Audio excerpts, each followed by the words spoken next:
A lot of different investors have answered this question in many ways, and something that I can add is from the perspective of a service partner to a lot of startups who have experienced success. So, one of the first things that we know investors are looking at is a team that is resilient. Doing a startup is not easy.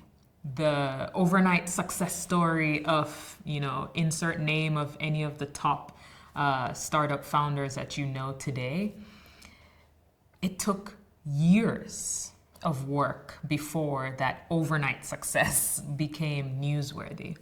And in those years are a lot of ups and downs that the founding team has to have the resilience to make it through.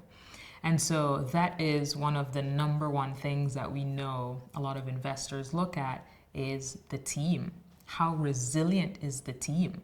And the good news is that resilience, some aspect is you're born with it, but there's a big component of it that you can learn and practice resilience as you put yourself in new situations and grow your mental toughness in order to go through the chaos and the valleys that come with being a startup founder.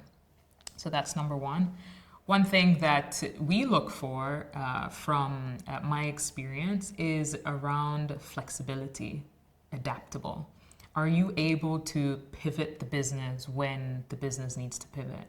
Are you able to look at the project, the idea that you love so much that you've thought about for the last 3-4 years and say, we have to kill it. We have to move on to a new idea because the customers don't want this, or the customers want a different flavor of it.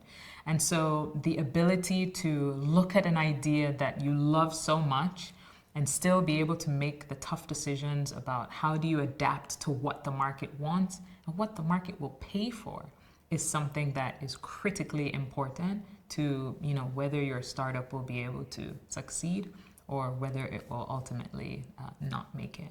So those are two of some of the biggest aspects that we know investors look at in terms of whether or not the company is able to be funded. Now, of course, there are many other frameworks that other investors use around product market fit, and are you solving a pain point as opposed to a nice to have? Are you going after a big addressable market, etc.? But I think there are so many books and so many articles and blogs around those.